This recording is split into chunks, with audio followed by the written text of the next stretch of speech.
British aid arrives in India as COVID cases there continue to climb. But has it come too late?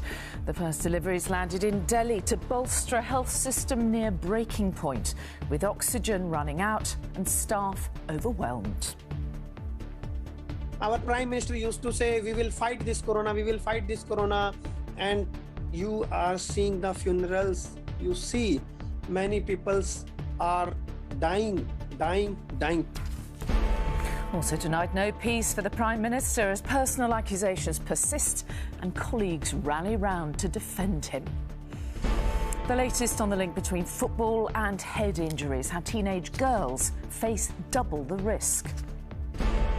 And still not calling time, how Britain's longest-serving landlady defied the developers to keep on pulling pints. They said, no way will you touch this place. It's going to stay as it is, and that's it.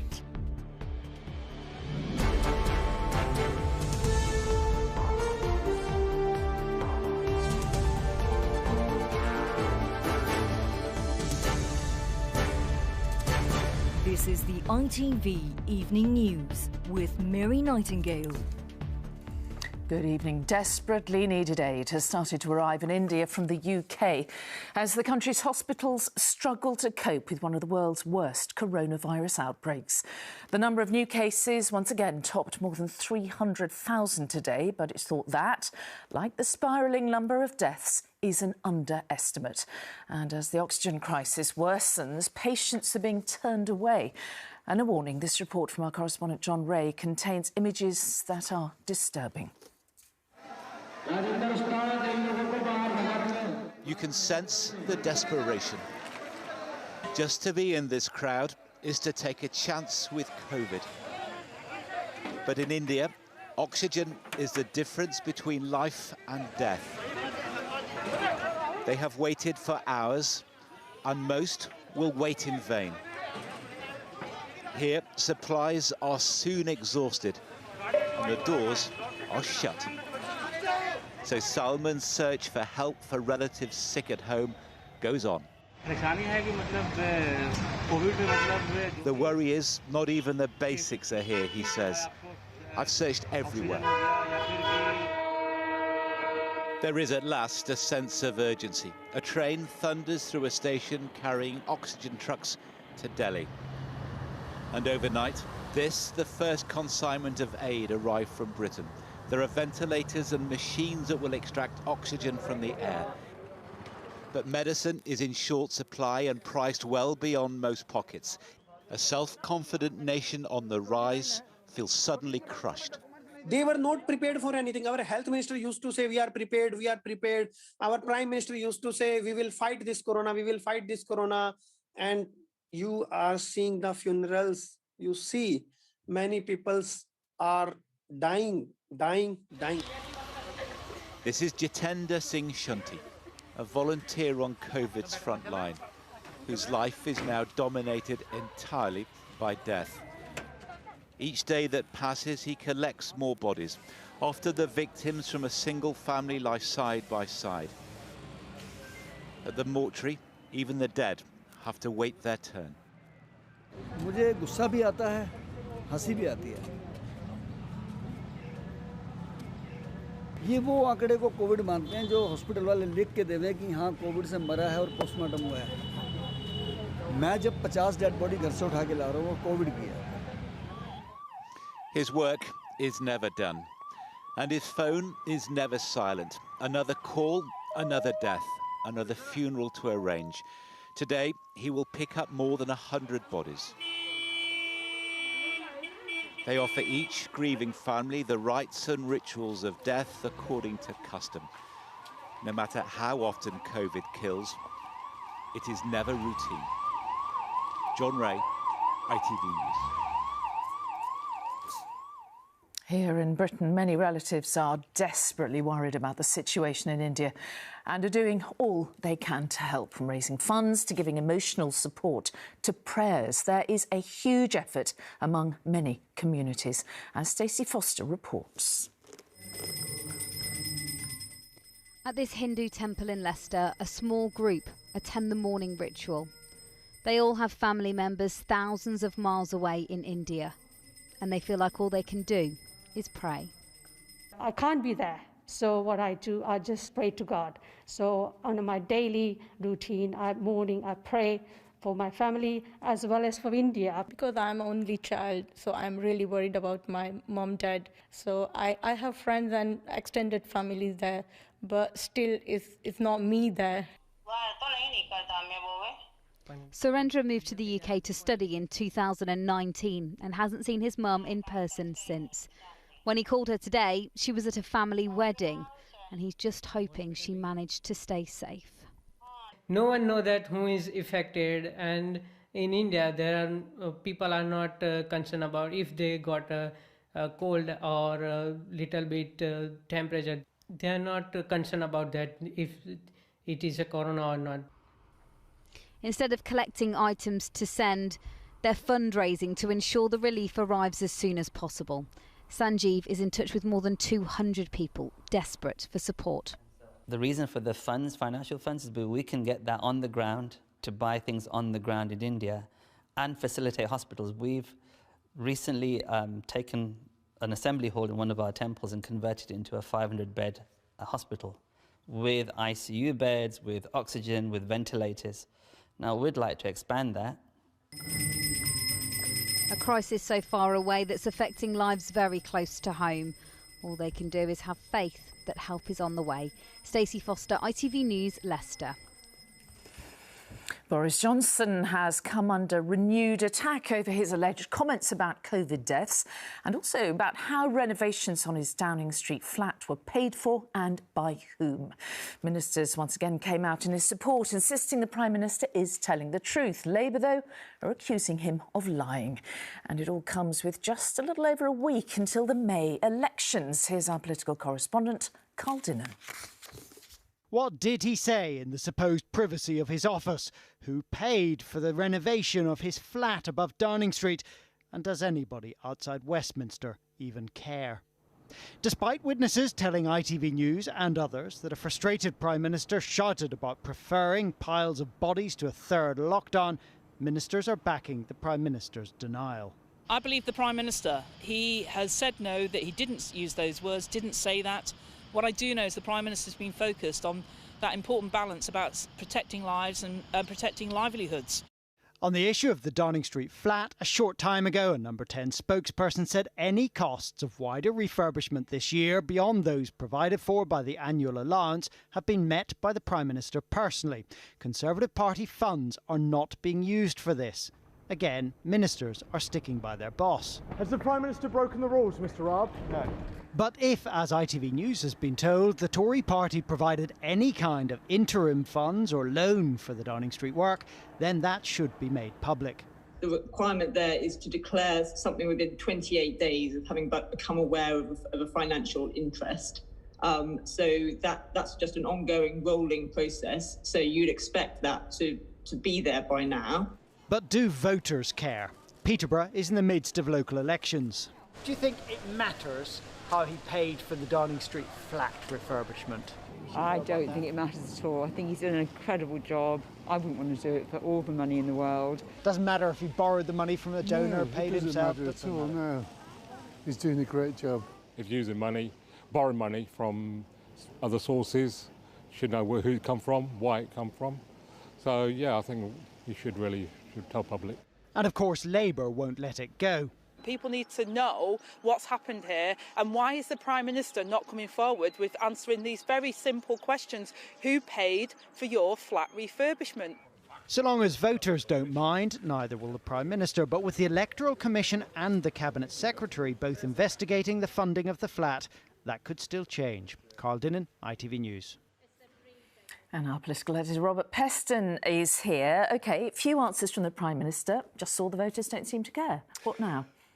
Well, we've got elections next week. If the Tories do well, then there won't be pressure on the Prime Minister from his own party. But right now, it does look utterly chaotic. I revealed last night to you that he borrowed money from the Tory party to pay for the redecoration, refurnishing of his flat, tens of thousands of pounds. They are still refusing to say how much, how long did he borrow for. They put out, for the third time, a completely meaningless statement, which is that the Prime Minister has repaid that loan. Well, we know that, but the material question is, why did he borrow the money and why hasn't he disclosed it in keeping with the rules? And then separate from all of that, Downing Street today, on a separate explosive comment that the Prime Minister is said to have made, it was in the Times this morning, that he was going to allow the virus to rip through the population rather than have a second, yesterday we talked about a third lockdown, a second lockdown. Downing Street, on this one, refusing to deny that he said it. So it's a mess for the Prime Minister. OK, Robert, thank you. Now, healthy people aged 42 and over in England can now book their coronavirus vaccines through the NHS. The national booking system has been extended for the second time in 2 days to younger age groups. A quarter of UK adults are now fully vaccinated, having had 2 doses of the vaccine. Northern Ireland's First Minister, Arlene Foster, could be forced into a leadership challenge by the Democratic Unionist Party. 3/4 of the DUP's Assembly members are said to have signed a letter demanding a leadership runoff. UTV's Vicky Hawthorne joins us from Belfast tonight. So, Vicky, what's behind this and what could it mean?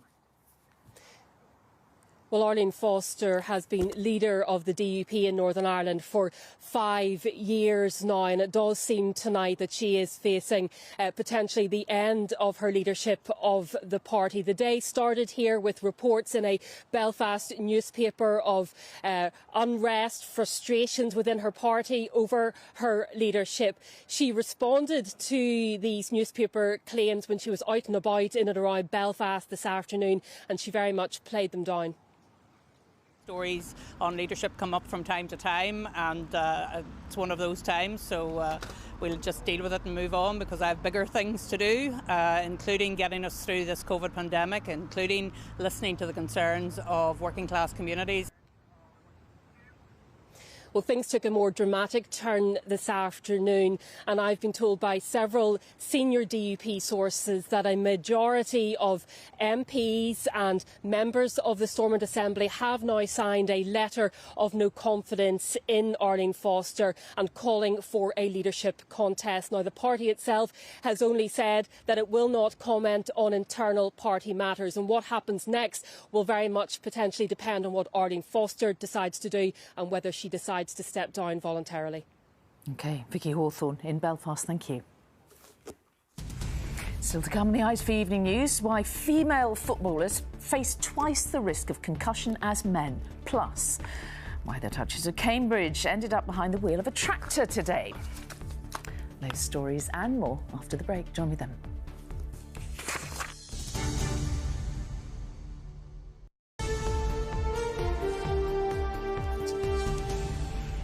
Hello and welcome back. The terrorists who killed 2 people at Fishmongers Hall talked with one of Lee Rigby's killers before his release. The inquest into the deaths of Jack Merritt and Saskia Jones heard how Usman Khan had a long history of extremism both inside and outside prison. Jurors heard Khan was an influential inmate and was involved in a string of violence incidents in jail. Sejal Currier has more. He looks like an ordinary train passenger. He is in fact the Fishmonger Hall terrorist Usman Khan, travelling down to London on the day of the attack.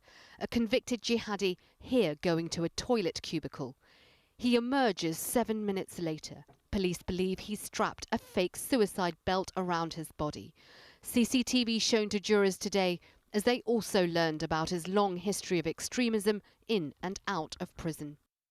He was previously jailed for 8 years for various terrorism offences, during which time the jury was told he became a senior extremist figure in jail, radicalising other prisoners, was linked to violent attacks and forced conversions to Islam at 7 prisons across England. In 2011, he and others attacked another inmate, shouting Allahu Akbar. He also shouted during the 2-minute silence for Armistice Day. Another prison attack came in 2013 when guards also found a stockpile of chemicals in his cell, not enough to make a bomb, but seen as very concerning. And while his behaviour was noted as acceptable, evidence suggested he deliberately told lies or ticked boxes to achieve progression. After a transfer to Belmarsh prison, jurors were told he tried to impose Sharia law and asked to be placed in segregation to be close to the extremist Abu Hamza, the former imam of Finsbury Park Mosque. At another prison, Khan talked with Michael Adebolajo, the terrorist who murdered Fusilier Lee Rigby. In the days leading up to the Fishmongers Hall attack, the court heard Khan was preparing for martyrdom, out on licence from prison and buying various items he needed. The jury was told there were signs he was a danger to others, yet there was no discussion of the risk he could pose during talks about him attending the educational event in London. Sejal Karia, ITV News. Looking at other news now, and Downing Street says the Prime Minister is extremely concerned about the treatment of Nazanin Zaghari-Ratcliffe, who's been sentenced to another year in prison in Iran. Her local MP, Tulit Sadiq, told the Commons today that Boris Johnson was guilty of a dismal failure in trying to secure her release. The British Iranian mother has already served 5 years behind bars in Iran. A college principal has praised two members of staff who tackled an armed man. A teacher and another colleague restrained the suspect after shots were heard at Crawley College yesterday. An 18-year-old man was arrested. And one passenger was injured when the roof of a double-decker bus was ripped off by a railway bridge. It happened near Haywards Heath in Sussex this morning. Now, there is more concerning evidence today about the risk of head injuries from football, this time among teenage girls. A study found that young female players were almost twice as likely as boys to suffer from concussion. Now, those within the game are calling for more action. Here's our sports editor, Steve Scott. Women's football has never been more popular, and while the game is keen to accelerate that growth, it cannot ignore the fact that millions of young women players are at almost double the risk of concussion. Even though it is worrying and it's shocking, I don't think it would stop girls. You're not going out there to just header a ball. There's many more components to football than just that. But it is a concern, it is a worry. While men are most likely to suffer concussion after crashing into another player, the research shows women can experience the same injury by heading the ball. And in it goes! Teenage players also take 2 days longer to recover than their male counterparts. Whilst it might take time to persuade male professionals, male adults to cut back on heading, maybe we should put more pressure on the female side of the game and say, look, actually, it's probably something just to think about more seriously.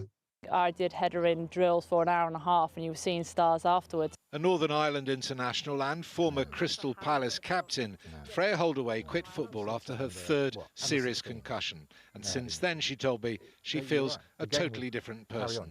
So you noticed when you stopped heading on a daily basis a difference? Yeah, absolutely. I felt so much better within myself, just like who I was. I was sleeping better. I wasn't constantly worrying. Yeah, my ears stopped ringing finally, and it was just one of those things that I was like, how can I possibly go back? Holdaway, who is naturally concerned about how her most serious head injury might affect her in later life, believes football has been slow to act. If this was happening in any sort of other industry, what precaution measures, health and safety measures would be put in place straight away? Why is it being delayed in this game? Ready? Let's go. Play. 1, 2, 3. The FA says it will continue to support further research into the women's game, but in the meantime, its recommended concussion protocols for both teenage girls and boys remain identical. Steve Scott, ITV News. Moving on now, the Queen has been photographed carrying out an official public engagement for the first time since the death of the Duke of Edinburgh. Queen Elizabeth held a virtual audience via video link from Windsor Castle. It is the first time she's been seen on duty after 2 weeks of official mourning came to an end. And the Duke and Duchess of Cambridge took turns behind the wheels of a tractor today as they visited a family farm in County Durham. They were there to discuss sustainable farming and climate change. It comes 2 days before their 10th wedding anniversary. And finally tonight, to the landlady who's been pulling pints and halves for more than half a century. Nancy Swanwick has been running the pub fondly known as the PEV in Manchester since 1971. And although the past year has been one of the toughest, she's told Juliet Bremner she's not lost her fighting spirit. One of Manchester's great survivors, the Peveril of the Peak, or the PEV, has remained when the warehouses were demolished. Still home to the landlady who's run it for the last 50 years. From day one, we never wanted to move anywhere else. We just loved building it up. These days, arthritis makes it difficult for the 91-year-old to pull the pints herself. But over the years, she's been there to welcome all the famous faces. Oasis even used the PEV as one of their early backdrops for a photo shoot. But Nancy has always been the boss. I take no nonsense from anyone. If there was trouble, say, in the bar, I'd say, OK, outside. Have it outside, but you don't have it in my pub to smash the place up on me. And they'd go. When she and husband Tommy took over the pub in 1971, it was an old-fashioned boozer. After he died, she carried on fighting to stop it being turned into a trendy sports bar. I said, no way, you'll do that over my dead body. In the end, what do you think it was, or who do you think it was that saved the pub? I saved it. In my own little way. I said, I don't want flashy lights and all this. I said, that's no way, no pub. That's not a way to run a good, homely pub. With her full name above the door, Nancy is determined to carry on making the decisions to preserve the character of a pub she's run for half a century. Juliet Bremner, ITV News, Manchester. No, you don't mess with Nancy. And that's all for now. Julie's here with News at 10 from me and all the team here. Bye-bye.